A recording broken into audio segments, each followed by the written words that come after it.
Ils vous ont dit qu'Adam était le premier homme. Mais, et s'il ne l'était pas? Et si, avant que son souffle n'ait jamais touché la poussière, une autre création avait foulé cette même terre, radieuse, puissante et oubliée? La création interdite avant Adam, une vérité si ancienne qu'elle a été enfouie sous la lumière elle-même. Pendant des siècles, ce mystère a murmuré à travers les Écritures et le silence. Pourquoi la Genèse commence-t-elle par un monde déjà brisé, informe et vide? Quelque chose a-t-il été effacé, caché à la mémoire de l'humanité depuis l'aube des temps? Et si Dieu avait autrefois créé un autre monde, un monde qui est tombé avant même que l'humanité ne commence? Dans cette vidéo, vous découvrirez ce que Dieu a caché avant Adam, la création perdue qui a changé le ciel et la terre à jamais. Ensemble, nous découvrirons pourquoi la lumière a dû être prononcée 2 fois, pourquoi le premier monde a été noyé dans l'ombre, et comment son écho vit encore dans votre esprit aujourd'hui. Imaginez, les ruines de ce monde gisent peu, être encore sous vos pieds, le souvenir de celui-ci vibrant doucement dans votre âme. Ce n'est pas seulement de l'histoire ancienne, c'est aussi votre histoire, car chaque âme porte une trace du monde que Dieu a refait. Alors, restez avec moi. Ouvrez votre cœur alors que nous remontons au commencement avant les commencements, au moment où l'orgueil a brisé le paradis et où l'amour a commencé son long chemin vers la rédemption. Vous comprendrez pourquoi ce que Dieu a caché n'était pas une punition, mais une protection, et pourquoi le fait de le savoir change tout. Avant de commencer, je veux savoir ce que vous en pensez. Croyez-vous que quelque chose existait avant Adam? Votre esprit pourrait-il se souvenir d'une lumière plus ancienne que le soleil? Partagez vos réflexions ci-dessous. Et si ce message remue quelque chose de profond en vous, aimez et abonnez-vous, afin qu'ensemble, nous puissions continuer à découvrir la vérité cachée que Dieu a laissée à ceux qui cherchent encore sa lumière. Avant que la lumière ne soit prononcée, il y avait le silence, un silence si profond qu'on pouvait le sentir, comme l'écho d'un cœur qui avait cessé de battre. La terre était cachée sous les eaux du chaos, enveloppée d'une obscurité plus ancienne que le temps, et pourtant, au sein de cette obscurité, quelque chose se souvenait. Les ruines d'un monde disparu murmuraient encore dans les profondeurs, des fragments d'une création qui avait été, autrefois sainte, maintenant déchue. Quelque part dans ce calme infini, l'Esprit de Dieu se mouvait. Il planait, non pas pour détruire, mais pour racheter. Car avant que Adam ne soit formé, il y avait eu une autre création, radieuse, puissante et remplie de gloire, les premiers enfants de la lumière. Ils étaient les fils de Dieu dont il est question dans les pages les plus anciennes des Écritures. Les Ben Elohim, des êtres divins faits non pas de poussière, mais d'éclat. Ils régnaient sur les cieux et la terre avec sagesse.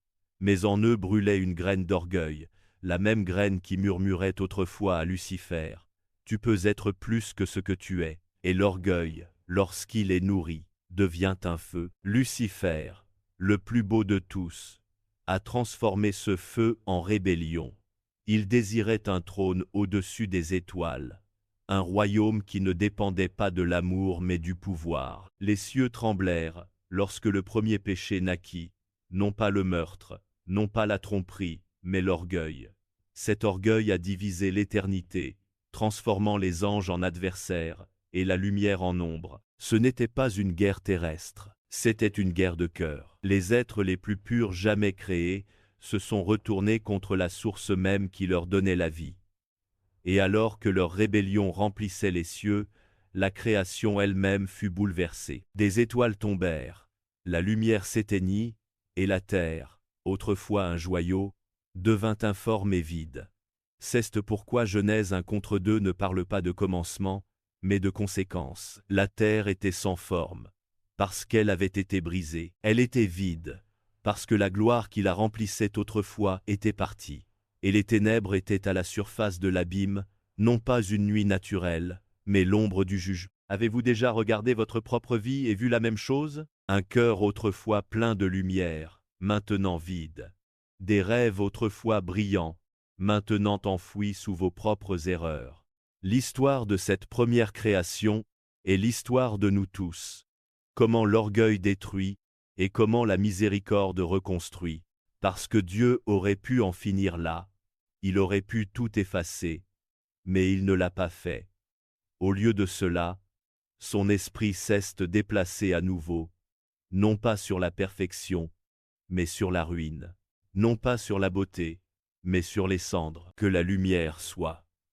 Ce n'était pas la première fois que la lumière existait, c'était la première fois que la lumière revenait. Cette phrase n'était pas une question de création, elle était une question de restauration. Dieu disait à l'univers, « Je n'ai pas encore fini. » Et c'est peut être ce qu'il vous dit en ce moment même. Peu importe à quel point vous vous sentez brisé, peu importe à quel point les eaux qui recouvrent votre âme sont sombres, le même esprit qui s'est déplacé sur l'ancien abîme se déplace sur vous. L'idée de l'intervalle, cet espace silencieux entre Genèse 1 contre 1 et 1 contre 2, n'est pas seulement une théorie. C'est un rappel que Dieu travaille dans les pauses, entre la gloire qui était et la lumière qui sera. Il y a un silence sacré, un espace où la guérison commence. Les théologiens l'appellent la théorie de l'intervalle, mais dans le langage du cœur. C'est la miséricorde entre les deux, le moment où Dieu ne détruit pas, mais attend. Il laisse le chaos s'installer avant de parler à nouveau. Et combien de fois a-t-il fait cela dans nos vies? Nous perdons quelque chose de précieux. Tout s'écroule, et le ciel semble silencieux, mais le silence n'est pas un abandon. C'est le moment, avant que la lumière ne revienne. Les anciens prophètes l'ont senti. Ésaïe a écrit, « Il n'a pas créé la terre pour qu'elle soit vide. » Jérémie a vu des visions d'un monde avant Adam, rempli de villes et de voies, puis soudain, il avait disparu, réduit à un terrain vague. Qu'est-ce qui pourrait effacer toute une civilisation? Pas un déluge d'eau, un déluge d'orgueil. C'est peut être pourquoi l'humilité est la première étape vers la lumière. L'orgueil détruit des mondes, l'humilité les reconstruit. Et ainsi, dans cet intervalle sacré, Dieu a recommencé.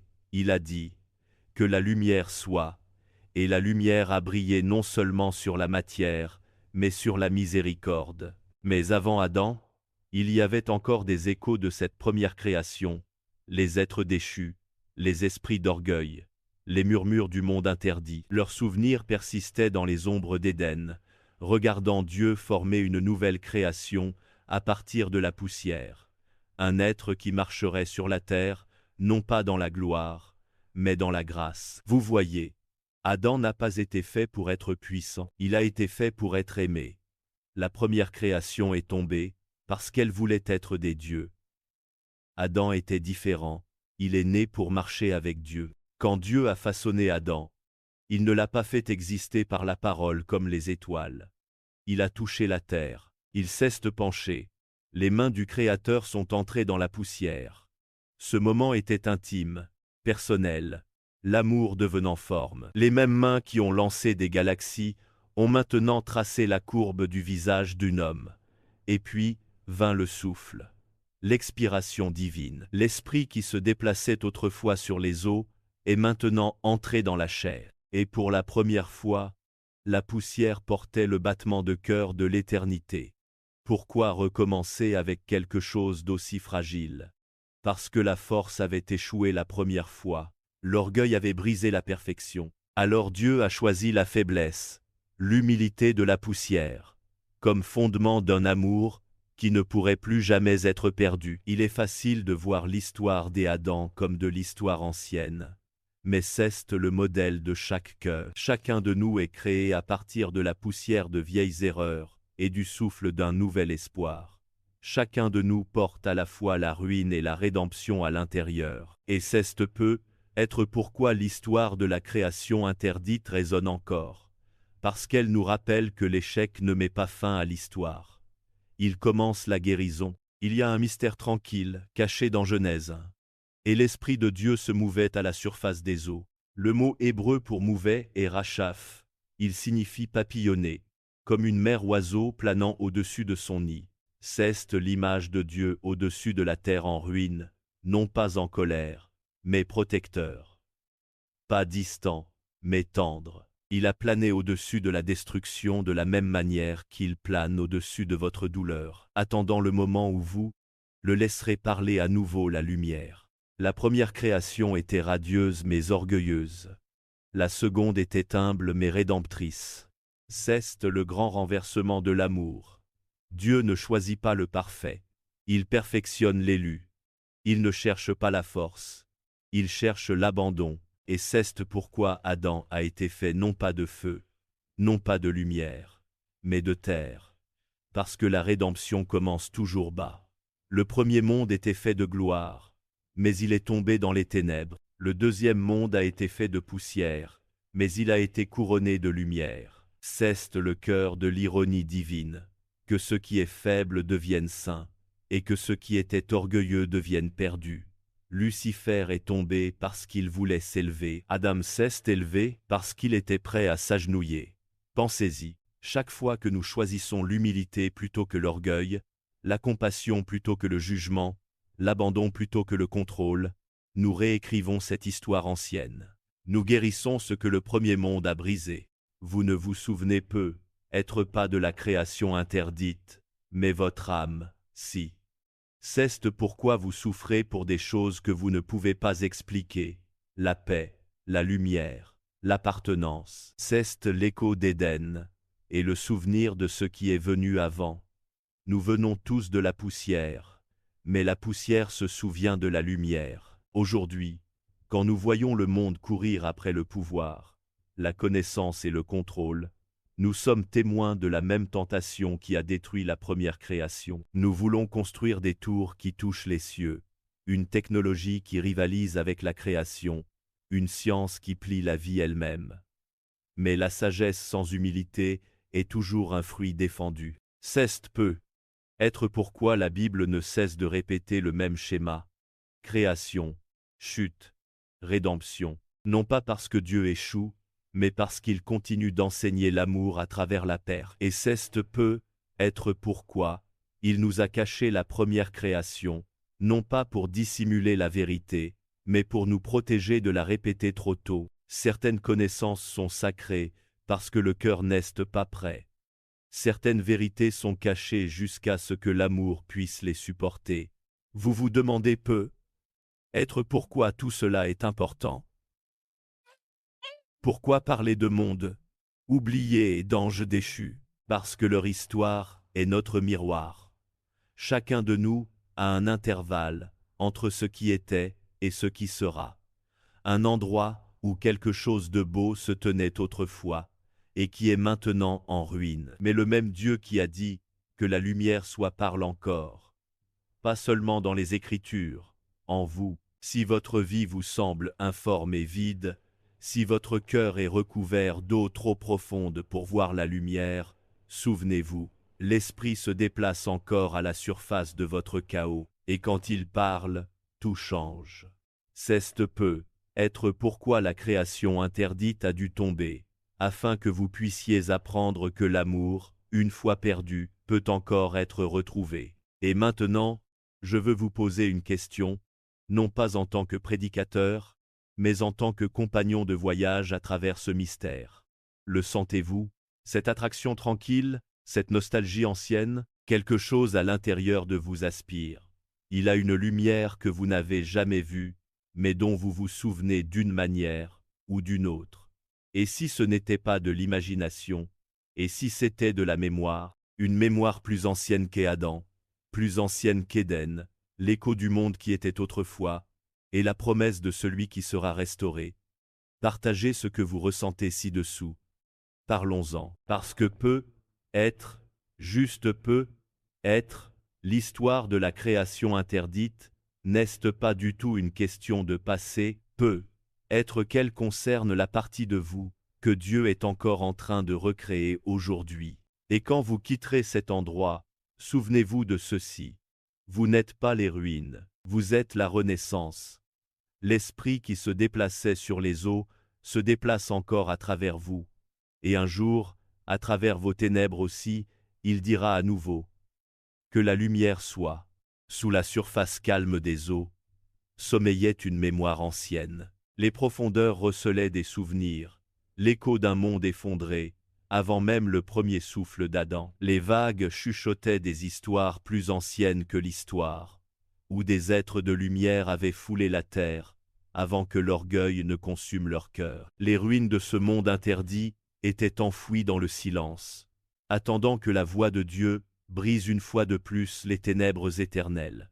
Et alors, il parla. L'ordre retentit comme le tonnerre, à travers l'éternité. Que la lumière soit.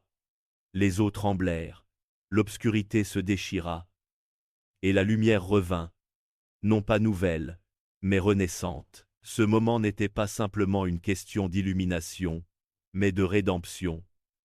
Dieu réécrivait son récit de la création avec miséricorde, non avec le feu. Il montrait à l'univers que même après la dévastation, la lumière pouvait encore renaître. C'est pourquoi chaque lever de soleil est un rappel de la Genèse. Chaque matin est une répétition silencieuse du moment où la miséricorde a triomphé de la ruine. Vous et moi, nous nous réveillons chaque jour devant le même miracle. La chance de recommencer. Mais avant que l'homme ne se tienne à Éden, avant qu'il n'y ait de souffle ou de nom, la terre portait encore les cicatrices de ce qui avait précédé. Enfouies sous les couches du temps, il y avait des traces, des empreintes spirituelles de la première création. Les ombres de cet âge chuchoteraient un jour à nouveau, testant le cœur du nouveau monde. Et c'est là que commence l'histoire d'Adam, non pas dans la perfection, mais dans la restauration. Lorsque la poussière de la terre rencontra le souffle de Dieu, quelque chose de magnifique se produisit. Le divin et le fragile devinrent un. Adam ouvrit les yeux, non pas dans le chaos des ténèbres, mais dans un jardin de lumière. Pourtant, la terre autour de lui n'était pas entièrement nouvelle, c'était une terre renaissante, portant à la fois la bénédiction et l'avertissement. Imaginez-vous vous réveiller dans un endroit où tout est vivant. La lumière dansant à travers les arbres, les rivières chantant à travers un sol de couleur or, chaque brise portant le parfum du ciel. Mais quelque part sous vos pieds, l'ancien monde murmure encore. Souvenez-vous de ce que l'orgueil nous a fait. Éden n'était pas seulement un paradis, c'était une seconde chance. Dieu ne l'a pas construit sur une terre intacte. Il l'a construit sur les cendres de la rédemption. C'est pourquoi le sol d'Éden était sacré. Il avait vu à la fois la chute et le pardon. Et n'est-ce pas comme nos vies? Nous avons tous nos propres aidants, des moments de nouveau départ qui reposent au sommet de nos anciens échecs. Parfois, nous oublions que le sol le plus fertile pour la grâce est le sol qui a été brisé. L'histoire d'Adam n'est pas seulement une question de création, elle concerne la façon dont l'amour recommence après la destruction. Alors qu'Adam marchait dans le jardin, quelque chose de profond en lui ressentait le mystère. Il était nouveau, mais le monde se sentait ancien. Il contemplait les étoiles et ressentait une étrange familiarité, comme si son âme les avait déjà vues auparavant. C'était peu. Être le résidu de la mémoire divine. Le même souffle qui planait sur les eaux, vivant maintenant en lui. Dieu donna à Adam le don de la conscience, la capacité de nommer, de voir le sens de toute chose. Nommer n'était pas seulement étiqueter, c'était une communion. Quand Adam regarda le lion, il ne prononça pas seulement un mot, il reconnut son but. Quand il nomma la rivière, il sentit son histoire. Chaque son qu'il émettait portait l'écho du battement de cœur de la création. Mais même au paradis, la solitude le trouva. Parce que la perfection sans connexion est toujours vide. Alors Dieu créa Ève, non pas à partir du sol, mais du côté d'Adam, pas de sa tête, pour régner sur lui, ni de ses pieds, pour être gouverné par lui, mais de son cœur, pour marcher à ses côtés. Elle n'était pas une idée après coup, elle était l'incarnation de l'amour partagé. Pendant un certain temps, l'harmonie régna à nouveau, le jardin brillait d'innocence. Chaque lever de soleil apportait des chants de louanges, qui s'élevaient comme de la brume. Les animaux connaissaient la paix, la terre produisait sans labeur, et les premiers humains marchaient en présence directe du Créateur. Mais le paradis n'existe jamais sans épreuve. Au bord du jardin se tenait l'arbre de la connaissance, la même étincelle interdite qui avait détruit la première création. Il n'était pas mauvais en soi, il était sacré. Mais les choses sacrées peuvent détruire ceux qui les touchent sans préparation. Le serpent attendait là, enroulé entre les racines, patient et ancien. Il n'était pas un simple animal, il était l'écho de la rébellion, le vestige de cette première lumière déchue. Il savait ce que la connaissance pouvait faire.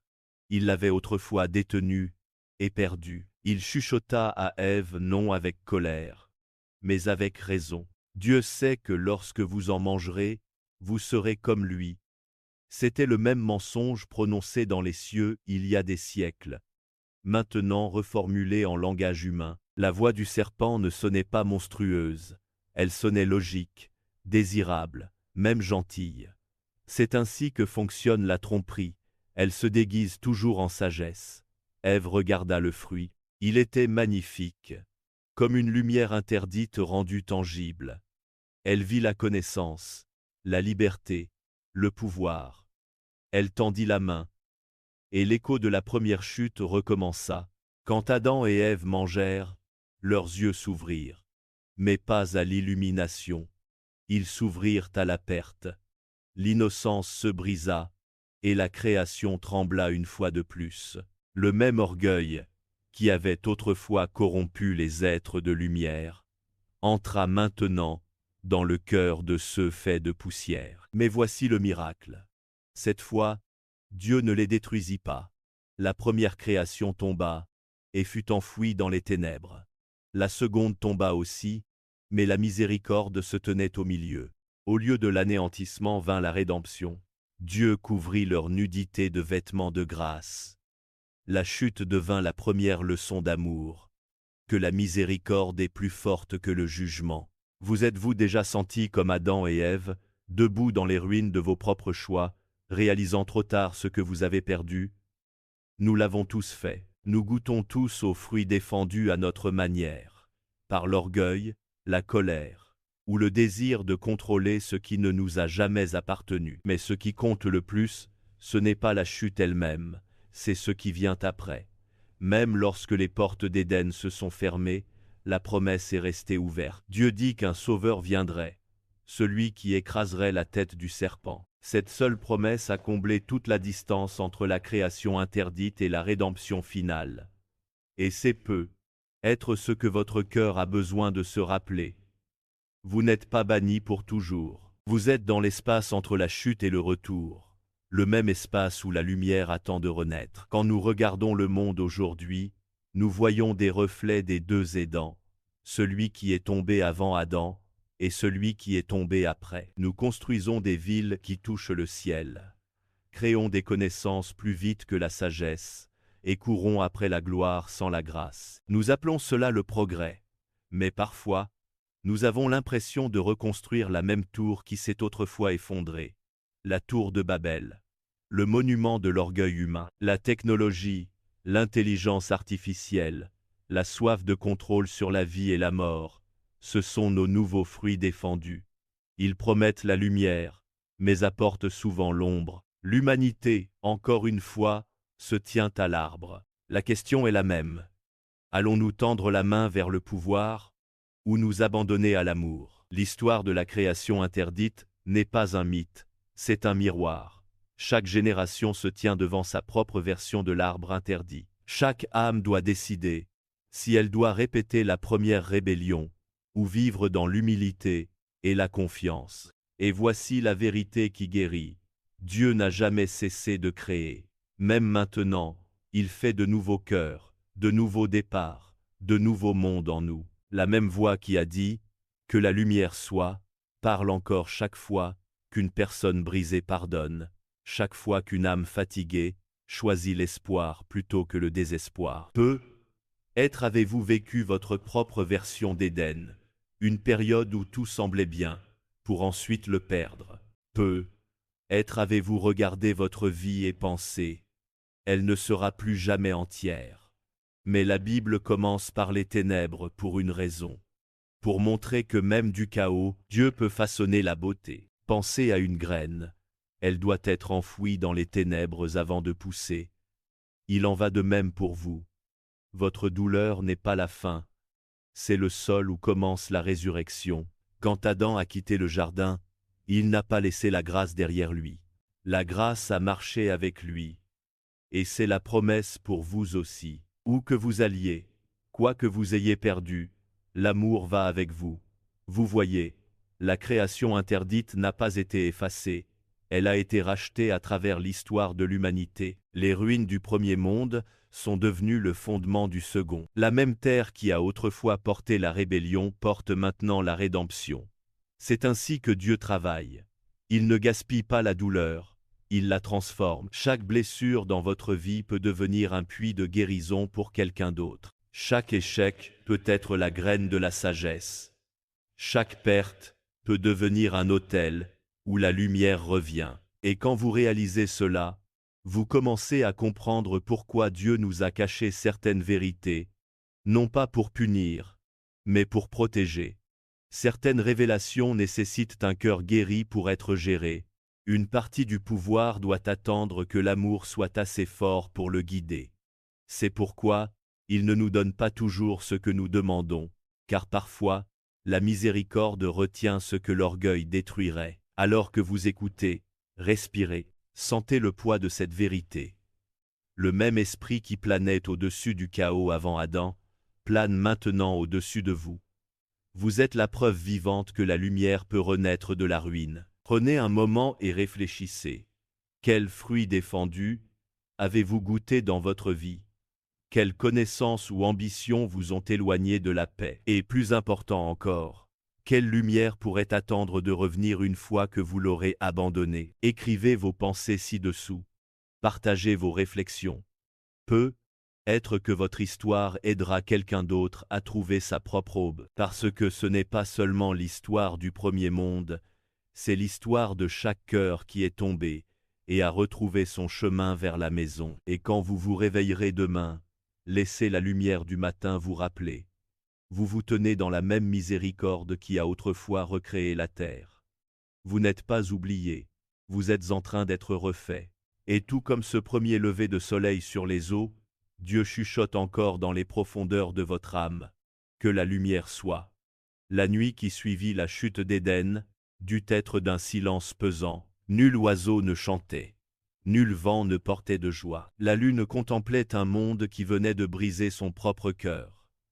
Pourtant, même dans ce silence, quelque chose de plus profond était à l'œuvre. Dieu n'avait pas quitté les lieux. L'amour ne s'était pas retiré. La lumière qui avait jadis brillé sur la première création entamait son voyage vers la rédemption, une aube lente et progressive qui mettrait des siècles à percer. La connaissance interdite avait fait son œuvre. L'humanité connaissait désormais le bien et le mal, non en théorie, mais dans son propre cœur. Pour la première fois, la douleur fit son entrée dans la création, non comme une punition, mais comme une preuve que le libre arbitre était bien réel. Adam et Ève s'avancèrent vers l'inconnu, portant avec eux le poids de la perte et la graine de la promesse. Et cette graine allait un jour éclore en salut. Voici le paradoxe de la miséricorde divine. Même lorsque l'humanité s'éloigne de la lumière, Dieu la suit dans les ténèbres. Au fil des générations, le monde changea à nouveau. Les hommes se mirent à construire, à rêver, à se battre. L'écho de cette première création interdite commença à se réveiller en eux. La même soif de pouvoir, la même curiosité pour les choses cachées. D'anciennes civilisations surgirent de la poussière. Sumer, l'Égypte, Babylone. Elles levèrent les yeux vers les étoiles et se souvinrent de fragments de vérités enfouis au plus profond de leur âme collective. Les anciens parlaient de Dieu venu des cieux, d'êtres qui avaient jadis régné avant le déluge. Il ne s'agissait pas de simples mythes, mais de souvenirs déformés de la première rébellion. Les êtres déchus, les vestiges de cette création interdite, erraient toujours dans l'ombre, chuchotant à l'oreille des rois et des prophètes. Ils enseignaient des arts interdits, non pour bénir, mais pour asservir. La connaissance, jadis destinée à servir l'amour, fut à nouveau transformée en une arme d'orgueil. Et pourtant, Dieu était patient. Car l'amour ne précipite pas la rédemption. Lorsque vous regardez le monde d'aujourd'hui, avec ses guerres, sa soif de contrôle, son obsession de la connaissance et de la domination, c'est la même histoire. L'histoire se répète. L'humanité, une fois de plus, essaie de devenir son propre Dieu. Nous clonons la vie, manipulons l'ADN, ordonnons aux machines de penser. Nous nous tenons au bord d'un autre arbre interdit. Mais la leçon d'Éden est toujours valable. Ce n'est pas parce que vous pouvez le faire que vous devez le faire. À chaque époque, Dieu laisse une voix, un rappel que la lumière n'a pas disparu. Noé fut l'une de ces voix. Lorsque le monde devint violent et corrompu, Dieu lui dit de construire une arche, non seulement pour préserver la vie, mais pour préserver l'espoir. Le déluge n'était pas une vengeance, c'était une purification, une réinitialisation, une seconde recréation, tout comme le premier, que la lumière soit. Et c'est ce que Dieu continue de faire. Il permet à l'obscurité de s'élever uniquement pour que la lumière puisse se révéler plus forte. Il permet la destruction pour que la renaissance puisse suivre. Il nous permet de tomber, afin que la grâce puisse nous apprendre à nous relever. Peut-être l'avez-vous ressenti dans votre propre vie, un déluge de chaos, emportant tout ce qui est familier. Peut-être que ce que vous pensiez être une punition était en réalité une préparation. Peut-être que ce qui ressemblait à une perte était Dieu construisant votre arche, un moyen de traverser la tempête. Parce que parfois, l'amour doit tout enlever pour vous rappeler que la lumière ne se trouve pas dans ce que vous possédez. Elle se trouve dans qui vous êtes. Lorsque l'eau se retire, la connaissance interdite n'a jamais vraiment disparu. Elle a toujours attendu, tentant chaque génération sous de nouveaux déguisements. À notre époque, elle se présente sous la forme de dieux numériques, d'intelligence artificielle, et de la promesse d'immortalité, grâce à la science. La soif de divin de l'humanité n'a pas disparu, elle a simplement changé de forme. Nous créons des machines pour refléter nos esprits, et appelons cela le progrès. Nous fusionnons avec la technologie, et appelons cela l'évolution. Mais sous la surface, le vieux murmure revient. Vous serez comme Dieu. Cela semble noble, voire inspirant, jusqu'à ce que vous réalisiez que c'est le même mensonge qui a commencé la première guerre au ciel. Le serpent ne cesse jamais de parler. Il ne fait que changer de langage. C'est peut-être pour cela que votre esprit se sent parfois fatigué, lorsque vous faites défiler des écrans sans fin, lorsque tout autour de vous promet la connaissance, mais vous laisse plus vide. Parce que l'âme ne vit pas d'information. Elle vit de connexion, de vérité qui guérit, pas qui gonfle. Et ainsi, nous nous tenons à nouveau devant l'arbre, non pas dans un jardin, mais dans un monde d'écrans lumineux et de cœurs agités. La question demeure. Allons-nous chercher le pouvoir, ou allons-nous chercher l'amour? À travers tout cela, le plan de rédemption de Dieu se déroule discrètement. Il ne crie pas par-dessus le bruit de l'orgueil humain. Il murmure dans les cœurs qui écoutent encore. Les prophètes ont porté ce murmure. Ils ont vu des aperçus d'une lumière à venir qui défraie la malédiction. Un Messie, celui qui ne s'élèverait pas dans l'orgueil, mais se pencherait dans l'humilité. Lorsque le Christ est venu, la terre a tremblé, car pour la première fois depuis Éden, Dieu a marché à nouveau parmi sa création, non pas dans le jugement, mais dans la chair. Il est devenu le second Adam, réécrivant l'histoire où le premier a échoué. Adam a pris et est tombé. Jésus a donné et s'est élevé. Par son sacrifice, l'interdit est devenu pardonné.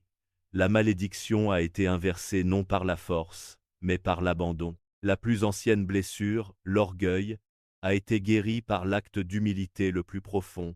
Et c'est le cœur de toute guérison. L'amour n'exige pas d'être adoré. Il s'agenouille pour laver vos pieds. Imaginez ceci. Chaque fois que vous choisissez la compassion plutôt que la colère, le pardon plutôt que la vengeance, l'humilité plutôt que l'ego, vous vous alignez sur cette même inversion divine. Vous participez à la tranquille rébellion de Dieu contre les ténèbres. Vous devenez lumière dans le vide. C'est qu'est vraiment la foi, non pas un ensemble de croyances, mais une restauration vivante de l'harmonie perdue de la première création. La création interdite est tombée, parce qu'elle a essayé de devenir Dieu sans Dieu. Vous vous élevez, lorsque vous laissez Dieu devenir lui-même à travers vous. C'est pourquoi l'Évangile compte, non pas comme religion, mais comme rédemption. Il ne s'agit pas d'échapper au monde, mais de le guérir de l'intérieur. Quand Jésus a dit « Vous êtes la lumière du monde », il ne donnait pas un titre, il vous rappelait votre origine. Vous venez de la lumière. Vous avez été fait pour la lumière. Et même si vous êtes tombé, la lumière vous reconnaît toujours. Peut être qu'aujourd'hui vous vous sentez éloigné de cette vérité. Peut être que votre cœur se sent froid, votre foi silencieuse, votre espoir enterré sous des années de déception.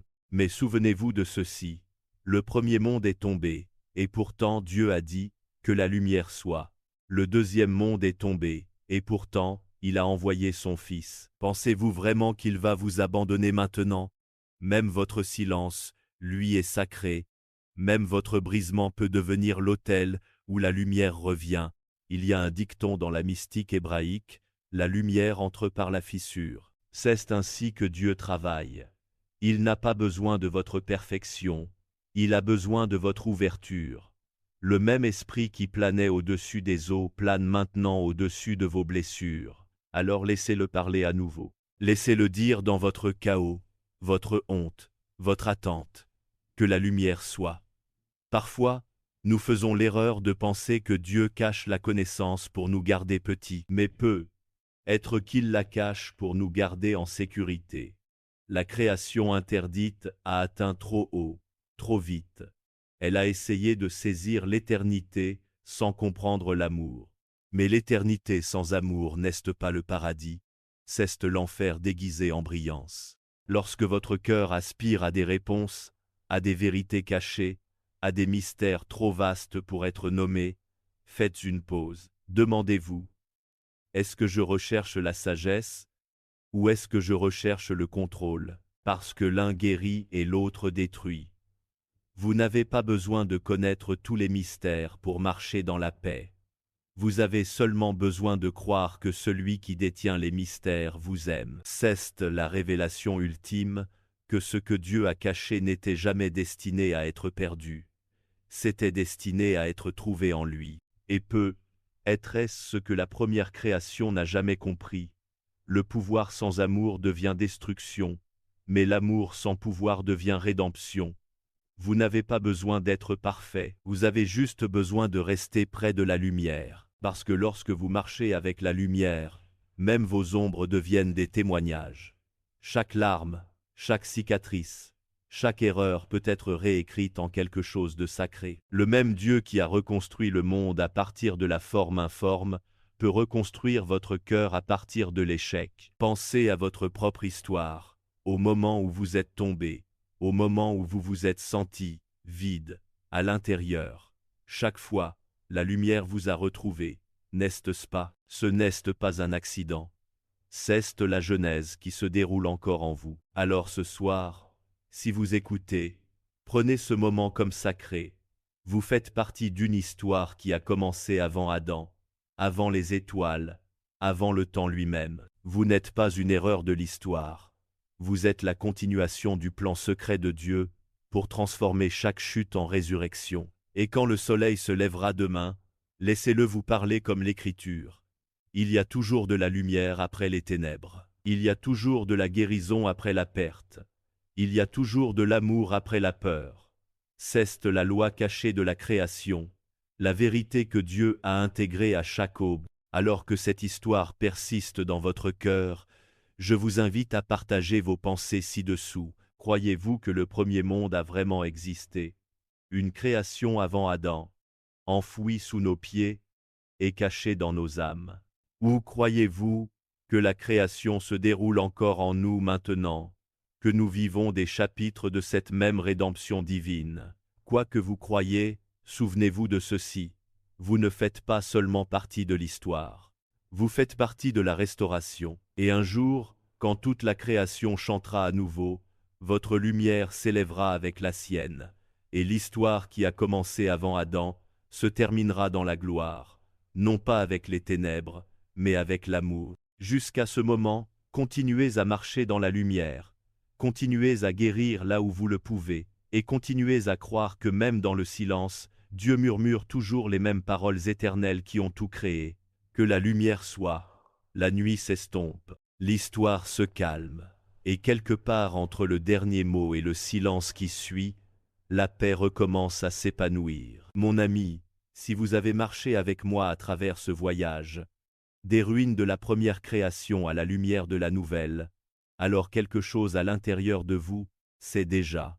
L'histoire n'était jamais seulement à propos des Adam, ou d'Éden, ou du monde qui est tombé. Il s'agissait toujours de vous.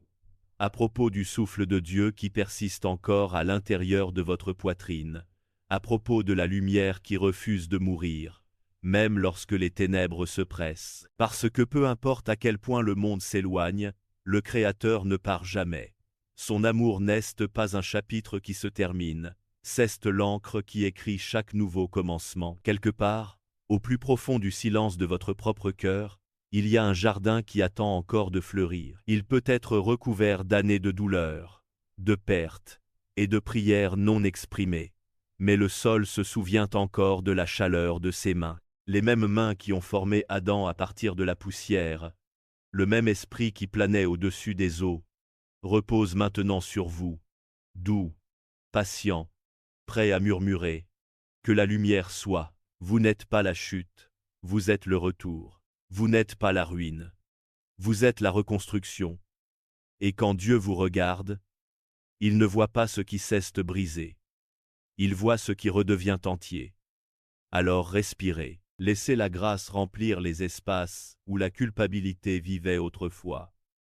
Laissez l'espoir s'élever là où le désespoir régnait autrefois. La lumière qui a commencé avant le temps n'a pas fini de briller, elle cherche toujours chaque cœur désireux d'être trouvé. Peut être que ce soir, votre âme se sent fatiguée. Peut être que vous portez le poids de fautes que personne d'autre ne voit. Mais la beauté de la miséricorde de Dieu est qu'il ne vous demande jamais de gagner le pardon, il vous demande de le recevoir. Parce que l'amour n'a jamais été une récompense. C'était toujours le dessein. Pensez à la douceur avec laquelle l'aube arrive.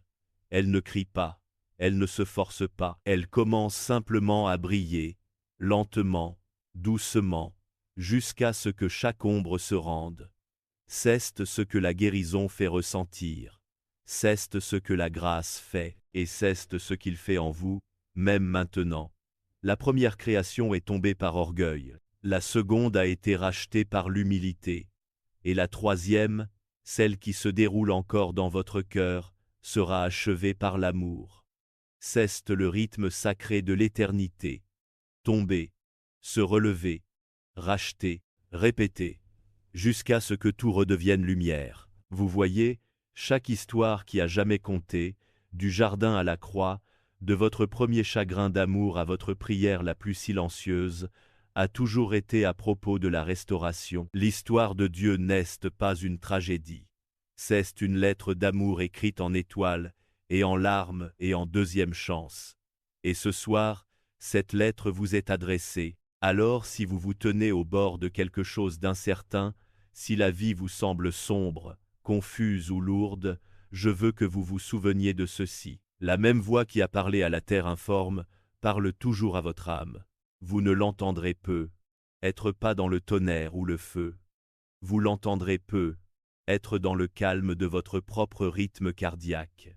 Mais elle est là, douce, stable, fidèle. Il dit toujours, « Je n'ai pas fini ». Alors que vous retournez dans votre monde, vers votre famille, votre travail, vos batailles, emportez cette vérité avec vous. Vous avez été créé non pas une fois, mais 2 fois, une fois à partir de la poussière, et une fois à partir de l'amour. Et aucune ombre, aucun péché, aucun échec ne peut effacer cela. La création interdite et peut être tombée, mais à travers vous, le rêve de Dieu continue. Chaque acte de gentillesse que vous montrez, chaque parole de pardon que vous prononcez, chaque prière murmurée à travers les larmes, Tout cela reconstruit la lumière qui était autrefois perdue. Vous êtes la preuve que le ciel tend toujours la main vers la terre. Et quand vos jours deviendront pénibles, regardez le ciel. Les mêmes étoiles qui ont vu la première création brûler veillent toujours sur vous, non pas dans le jugement, mais dans la bénédiction. L'univers se souvient de votre nom, parce que celui qui l'a créé vous a sculpté dans son histoire. Si ce message a apporté de la chaleur à votre cœur, s'il vous a rappelé que même les histoires brisées peuvent redevenir belles, je vous invite à partager vos pensées ci-dessous. Dites-moi ce que vous avez ressenti, quels souvenirs ont été remués, quelle lumière a commencé à se déplacer à l'intérieur de vous. Votre voix compte, elle peut être la guérison que quelqu'un d'autre attend d'entendre. Et si ce message a touché votre esprit dans un moment sombre, je vous invite à soutenir ce travail avec un peu d'énergie, afin qu'ensemble, nous puissions continuer à répandre la lumière, l'espoir et la parole de Dieu aux cœurs, qui ont oublié comment briller. Chaque acte de soutien, aussi petit soit-il, a une signification infinie à ses yeux. Avant de nous séparer, laissez-moi prononcer cette prière sur vous. Que la lumière qui a été prononcée avant le temps habite maintenant en vous. Que chaque blessure de votre passé devienne une porte d'entrée pour la grâce. Que vous marchiez doucement, sachant que le ciel marche avec vous. Et que votre vie, dans toutes ses pièces brisées et belles, devienne un témoignage que même la poussière peut briller lorsqu'elle est touchée par l'amour divin. Si la nuit vous semble trop longue, rappelez-vous, l'aube est fidèle. Et si votre cœur oublie un jour, laissez ces mots vous rappeler. Vous êtes aimé, vous êtes vu, vous êtes choisi. Non pas parce que vous êtes parfait, mais parce que vous êtes à lui. Merci d'avoir parcouru ce voyage avec moi. Merci d'avoir laissé l'ancienne histoire devenir la vôtre. Jusqu'à ce que nous nous revoyions, gardez votre cœur ouvert, votre lumière vivante et votre foi stable, car le même Dieu qui a commencé la création crée encore à travers vous. Que la paix vous recouvre comme la lumière du matin. Que l'amour vous suive comme votre propre ombre. Et que chaque respiration vous rappelle que vous avez été fait pour l'éternité. L'écho de l'histoire ne cesse de résonner. L'humanité, dans une tentative incessante, aspire à s'ériger en divinité, à démiurge de sa propre existence. Nous voilà à cloner la vie, à manipuler les arcanes de l'ADN, à insuffler une forme de pensée à la matière inerte des machines. Nous trépignons, une fois de plus, aux abords d'un arbre dont le fruit défendu miroite de promesses enivrantes. Mais la sagesse ancestrale du jardin d'Éden demeure immuable. La capacité ne saurait justifier l'action. À chaque âge, Dieu distille une voix, un murmure subtil destiné à raviver la flamme vacillante de l'espoir. Noé, figure tutélaire, cesse de dresser comme l'un de ces porteurs de lumière. Lorsque le monde, rongé par la violence et la corruption, sombrait dans les ténèbres, Dieu lui intima l'ordre de bâtir une arche, non point pour préserver uniquement la vie, mais pour sauvegarder l'étincelle fragile de l'espérance. Le déluge ne fut point un acte de vengeance aveugle, mais une purification salvatrice, une remise à zéro nécessaire, une seconde création, à l'image du premier fiat. Que la lumière soit, et c'est cela, le geste immuable de Dieu. Il tolère l'ascension des ténèbres, afin de magnifier la puissance de la lumière. Il autorise la destruction pour que puisse jaillir la renaissance. Il nous laisse choir, afin que la grâce nous initie à l'art subtil du relèvement. Peut-être avez-vous ressenti cette force à l'œuvre dans votre propre existence, un cataclysme dévastateur, emportant avec lui les vestiges de votre passé, les fondations de ce que vous pensiez essentiel. Peut-être que ce que vous avez interprété comme un châtiment s'avérait en réalité une préparation, un tremplin vers un avenir insoupçonné. Peut-être que cette sensation de perte indicible n'était autre que Dieu lui-même, édifiant pour vous une arche protectrice, un passage secret à travers la tempête déchaînée. Car l'amour, parfois, se voit contraint de dépouiller l'âme de ses oripeaux illusoires, afin de lui rappeler que la lumière véritable ne réside point dans l'accumulation de possessions matérielles, mais dans l'essence même de votre être, dans la flamme qui brille lorsque les eaux se retirent.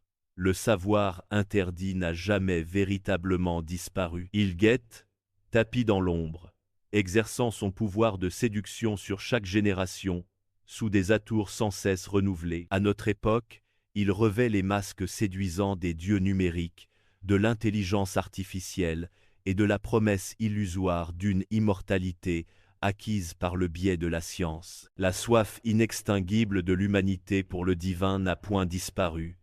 Elle s'est simplement métamorphosée, travestie sous de nouvelles formes. Nous créons des machines à l'image de nos propres esprits, et nous osons qualifier cela de progrès. Nous fusionnons avec la technologie, et nous baptisons cette union contre nature du nom d'évolution. Mais sous la surface lisse et trompeuse, le murmure ancestral refait surface, insinuant « Vous serez semblable à Dieu ». Ces paroles, en apparence nobles et inspirantes, dissimulent en réalité le même mensonge perfide qui a embrasé les cieux lors de la Première Guerre. Le serpent, rusé et infatigable, ne cesse jamais de distiller son venin.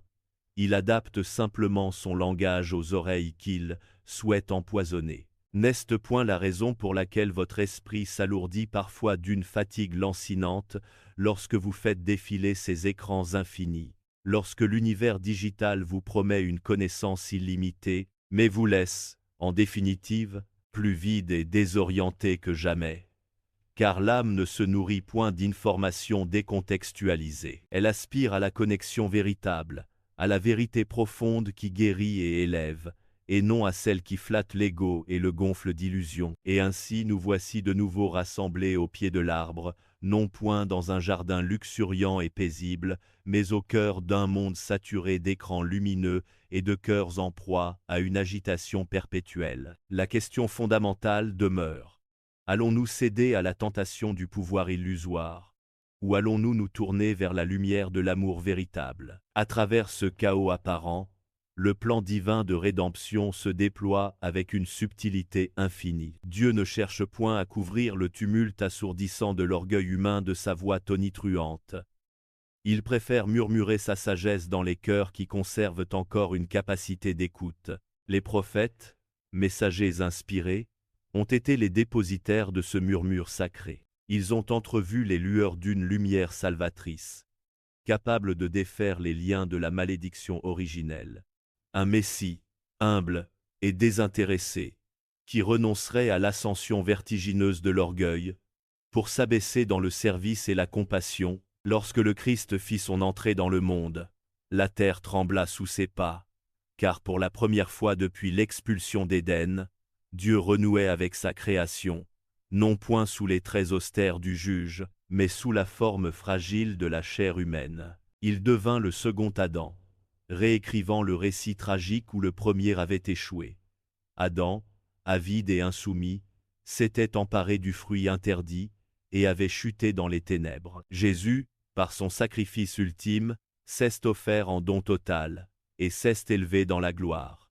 Par ce geste d'amour infini, l'interdit ancestral fut levé, et le pardon devint accessible. La malédiction fut inversée, non point par la force brute, mais par l'abandon confiant à la volonté divine. La blessure la plus profonde, celle de l'orgueil démesuré, fut guérie par l'acte d'humilité le plus radical. Car telle est l'essence de toute guérison véritable. L'amour ne revendique point un culte servile. Il s'agenouille pour laver les pieds de ceux qui l'aiment. Imaginez un instant, chaque fois que vous choisissez la voie de la compassion plutôt que celle de la colère destructrice, celle du pardon rédempteur plutôt que celle de la vengeance aveugle, celle de l'humilité sincère plutôt que celle de l'ego hypertrophié, vous vous alignez sur ce mouvement divin d'inversion. Vous participez à la rébellion silencieuse de Dieu contre l'empire des ténèbres. Vous devenez vous-même une source de lumière dans le vide abyssal. Telle est la véritable nature de la foi. Non point un ensemble rigide de dogmes et de préceptes, mais une restauration vivante de l'harmonie primordiale, celle qui fut perdue lors de la première création. La création interdite sombra dans le chaos, car elle aspira à s'ériger en divinité. Indépendamment de Dieu, l'élévation véritable ne peut se produire que lorsque vous permettez à Dieu de se manifester pleinement à travers vous, de rayonner à travers votre être. C'est la raison pour laquelle l'Évangile est porteur d'un message si vital. Non point une simple religion parmi d'autres, mais une voie de rédemption et de guérison. Il ne s'agit point de fuir le monde et ses imperfections, mais de le transformer de l'intérieur, de le restaurer dans sa beauté originelle. Lorsque Jésus affirma « Vous êtes la lumière du monde », il ne conférait point un titre honorifique. Il rappelait à chacun sa véritable origine, sa nature profonde. Vous êtes issus de la lumière, vous avez été créés pour la lumière. Et même si vous avez chuté, même si vous vous êtes égarés dans les ténèbres, la lumière divine vous reconnaît toujours. Elle ne cesse de vous appeler. Peut-être, en cet instant précis, vous sentez-vous éloigné de cette vérité essentielle. Peut-être votre cœur vous semble-t-il glacé, votre foi éteinte, votre espérance enfouie sous les décombres d'années de désillusion et de souffrance.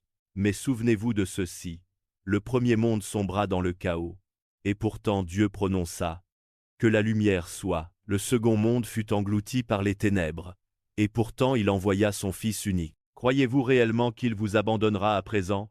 Même votre silence le plus profond, lui est précieux et sacré. Même vos blessures les plus intimes peuvent se transformer en un autel sur lequel la lumière divine revient rayonner. La mystique hébraïque recèle un adage d'une profondeur infinie. La lumière pénètre à travers la fissure. C'est ainsi que Dieu agit. Il n'a point besoin de votre perfection illusoire. Il aspire à votre ouverture sincère et sans artifice. Le même esprit créateur qui planait au-dessus des eaux primordiales, plane à présent au-dessus de vos blessures secrètes, prêt à les transformer en source de lumière. Alors, laissez-le s'exprimer à nouveau. Laissez-le insuffler sa parole divine au cœur de votre chaos, de votre honte, de votre attente infinie. Que la lumière soit. Nous commettons parfois l'erreur de croire que Dieu dissimule la connaissance afin de nous maintenir dans un état d'infériorité et de dépendance. Mais peut-être la protège-t-il afin de nous préserver d'un danger plus grand. La création déchue a aspiré à atteindre des sommets vertigineux, trop rapidement et sans la sagesse nécessaire. Elle a tenté de s'emparer de l'éternité sans avoir compris la nature véritable de l'amour. Car une éternité dépourvue d'amour n'est point le paradis, mais un enfer déguisé sous les atours trompeurs de la brillance intellectuelle. Lorsque votre cœur aspire avec véhémence à des réponses, à des vérités cachées, à des mystères trop vastes pour être appréhendés par l'esprit humain, accordez-vous un instant de pause et de recueillement. Interrogez-vous avec sincérité. Suis-je en quête de la sagesse véritable ? Ou suis-je simplement animé par un désir de contrôle illusoire? Car l'une guérit et élève, tandis que l'autre détruit et aliène. Il n'est point nécessaire de percer tous les mystères de l'univers pour cheminer dans la paix et la sérénité. Il suffit de faire confiance à celui qui détient les clés de ces mystères, de croire en son amour inconditionnel et infini. Telle est la révélation ultime. Ce que Dieu a caché n'a jamais eu pour vocation de demeurer perdu à jamais. Il était destiné à être retrouvé en lui, à être révélé à ceux qui l'aiment et qui le cherchent avec un cœur sincère. Et est-ce là ce que la première création n'a jamais réussi à comprendre? Le pouvoir exercé sans amour se transforme en destruction aveugle, tandis que l'amour, même dépourvu de pouvoir terrestre, devient source de rédemption et de salut. Il n'est point nécessaire d'atteindre la perfection illusoire.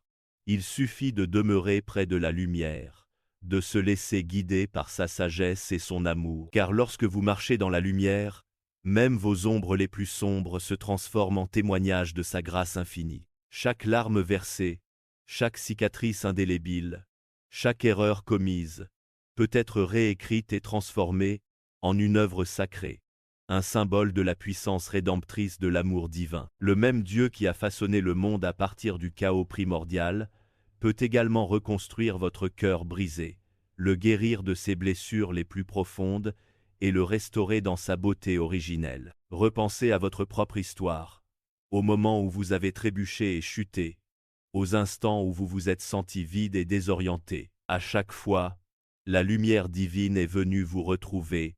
N'est ce n'est point le fruit du hasard. C'est la genèse qui continue de se dérouler en vous, qui se manifeste à travers votre propre expérience. Alors, en ce soir, si vous m'écoutez, considérez cet instant comme un moment sacré et privilégié. Vous êtes partie intégrante d'une histoire qui a débuté bien avant Adam, bien avant l'apparition des étoiles, bien avant l'émergence du temps lui-même. Vous n'êtes point une erreur de l'histoire. Vous êtes la continuation du plan secret de Dieu, qui consiste à transformer chaque chute en une occasion de résurrection et de renouvellement. Et lorsque le soleil se lèvera demain, laissez-le vous parler comme le feraient les Écritures. Il y a toujours de la lumière après les ténèbres les plus profondes. Il y a toujours de la guérison après la perte la plus douloureuse. Il y a toujours de l'amour après la peur la plus paralysante.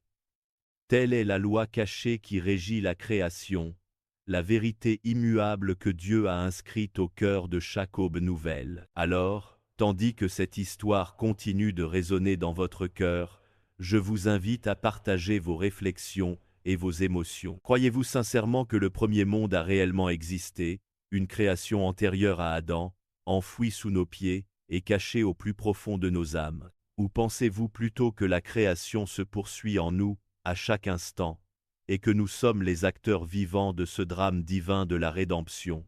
Quelle que soit votre conviction, souvenez-vous de cette vérité essentielle. Vous n'êtes point de simples spectateurs de l'histoire.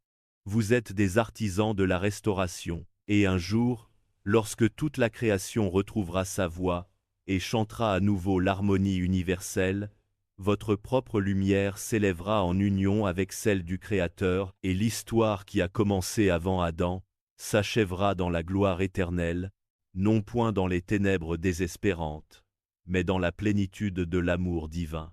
En attendant cet heureux dénouement, continuez à cheminer dans la lumière, continuez à semer la guérison autour de vous, et continuez à croire, avec une foi inébranlable, que même dans le silence le plus profond, Dieu continue de murmurer les paroles éternelles qui ont donné naissance à toute chose. Que la lumière soit. La nuit se retire lentement, emportant avec elle les ombres et les illusions. Le récit s'achève, laissant derrière lui une résonance profonde et silencieuse. Et quelque part, entre le dernier mot prononcé et le silence qui l'accueille, la paix intérieure recommence à s'épanouir, comme une fleur délicate qui perce la surface du sol après un long hiver. Mon ami, si vous avez parcouru ce chemin avec moi, si vous avez exploré avec moi les ruines de la première création et contemplé la lumière éclatante de la nouvelle, alors une voix intérieure vous murmure déjà cette vérité. L'histoire n'a jamais concerné uniquement Adam, ou le jardin d'Éden, ou le monde déchu. Elle a toujours concerné votre propre existence, votre propre cheminement spirituel. Elle a toujours concerné le souffle divin qui vibre au plus profond de votre être, la lumière inextinguible qui refuse de s'éteindre, même lorsque les ténèbres semblent vouloir l'engloutir. Car, aussi loin que le monde puisse s'égarer, le Créateur ne nous abandonne jamais. Son amour n'est point un chapitre qui se referme. Il est l'encre indélébile qui trace chaque nouveau commencement, qui donne vie à chaque renaissance. Quelque part, enfoui au plus profond du silence de votre cœur, il existe un jardin secret qui aspire à retrouver sa splendeur originelle. Il est peu être recouvert d'années de souffrances, de pertes et de prières inaudibles.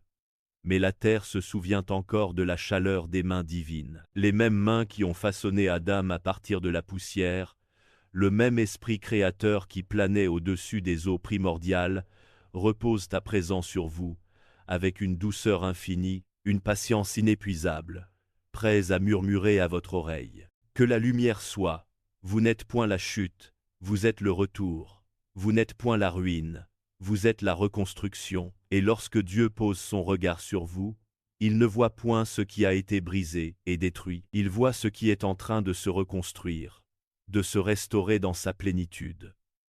Alors, respirez profondément. Laissez la grâce divine inonder les espaces sombres où la culpabilité a longtemps régné en maître. Laissez l'espérance renaître, là où le désespoir avait établi son empire. La lumière qui a jailli avant même l'apparition du temps n'a point achevé sa mission. Elle continue de chercher chaque cœur, disposé à se laisser trouver, à se laisser illuminer. Peut-être, en ce soir, votre âme se sent-elle lasse et accablée. Peut-être, portez-vous le fardeau de fautes et d'erreurs que personne d'autre ne soupçonne. Mais la beauté infinie de la miséricorde divine réside dans le fait qu'elle ne vous demande jamais de mériter le pardon. Elle vous invite simplement à l'accueillir, à le recevoir comme un don gratuit et immérité. Car l'amour n'a jamais été une récompense que l'on gagne à force d'efforts. Il a toujours été le dessein originel, le fondement même de la création. Contemplez la douceur avec laquelle l'aube se lève chaque matin. Elle ne se manifeste point avec fracas et violence. Elle ne cherche point à forcer le passage. Elle commence simplement à rayonner, lentement, doucement, jusqu'à ce que chaque ombre se dissolve et disparaisse. C'est ainsi que l'on ressent la guérison véritable. C'est ainsi que la grâce divine se manifeste, et c'est ce que Dieu accomplit en vous à cet instant même. La première création sombra dans les ténèbres, à cause de l'orgueil démesuré. La seconde fut rachetée par l'humilité profonde. Et la troisième, celle qui se déroule encore dans votre cœur, sera achevée par la puissance infinie de l'amour. Tel est le rythme sacré de l'éternité. Chuter, se relever, racheter, répéter, jusqu'à ce que toute chose redevienne lumière, harmonie et beauté. Car chaque histoire qui a jamais eu un sens véritable, du jardin d'Éden à la croix rédemptrice, de votre premier chagrin d'amour à votre prière la plus silencieuse, a toujours été une histoire de restauration, de guérison et de renouvellement. L'histoire de Dieu n'est point une tragédie désespérante. C'est une lettre d'amour infini, écrite avec des étoiles scintillantes, des larmes de compassion et des myriades de secondes chances. Et, en ce